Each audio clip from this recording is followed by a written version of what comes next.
Mike Pence and the Republican war on women took a sinister turn this week when Planned Parenthood was forced to abandon Title X funding. So they can no longer get payment for serving low-income women for things like cancer screenings and sexually transmitted disease screenings and treatments. And the major thing that they do is provide free contraception.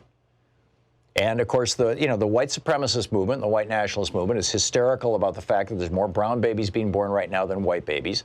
And so, and most of the services that provide birth control, how to phrase this so it's accurate, in rural white America, in poor rural white America, areas that overwhelmingly vote for Donald Trump and watch Fox News, the principal provider of birth control and STD services and family planning, and occasionally abortion, but they're few and far between, frankly.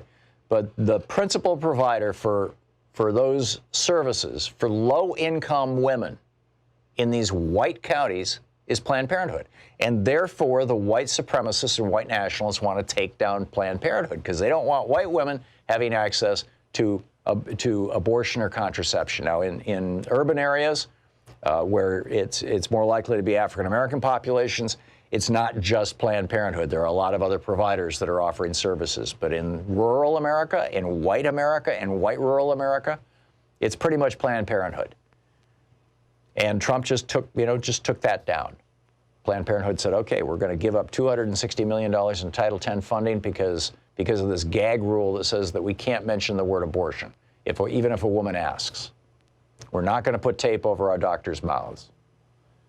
It's not even about providing abortion. It's about saying, well, that's one of your options. Just south of us, El Salvador has accomplished what Mike Pence has been working toward his entire life, a complete ban on abortions. And this week, a woman who was arrested there and put in prison, she's been in prison for almost 3 years because she had a miscarriage. And the local police asserted that this miscarriage was the result of her an abortion attempt, or maybe she jumped down the stairs too hard or whatever, because she had been the victim of rape, and therefore they were convinced that she was trying to abort the baby. And she had a stillbirth or a miscarriage. I don't think it was long enough that you'd actually technically call it a stillbirth. And they arrested her and put her in prison. I mean, get ready, American women.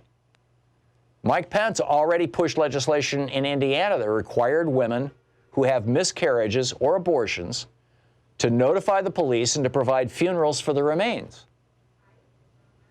While the New York Times reports that numerous women across America are already being imprisoned for having miscarriages.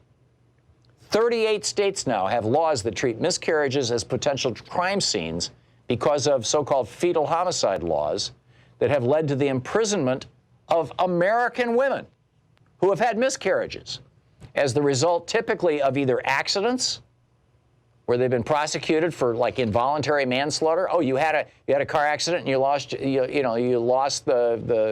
pregnancy. You had a miscarriage. You lost the child or the potential child or the fetus or whatever it may be, whatever stage. Well, that was your fault. We're going to prosecute you as if you'd run over a little kid on the street by accident, because fetuses are people now. Or a woman who tries to commit suicide, takes an overdose of pills or something like that. Pills that, and she survives the suicide attempt, and whether or not she miscarries. Oh, you might have harmed the baby. We're gonna put you in prison. I mean, the Republican war on women is picking up steam, and what happens when, women in America are totally disempowered like they are in El Salvador? And even, an abusive or angry husband or neighbor could call the police and say, the woman next door is 4 months pregnant, but I saw her smoking in the backyard, or I think that she's taking crack, or, I think that she's been jumping up and down on the trampoline because she's trying to abort or miscarry. And boom, the police show up and off that woman goes to jail. This is in 38 states. This can happen to you if you're female and pregnant. whether it's true or not. If somebody's going to testify against you, bang, you go to jail.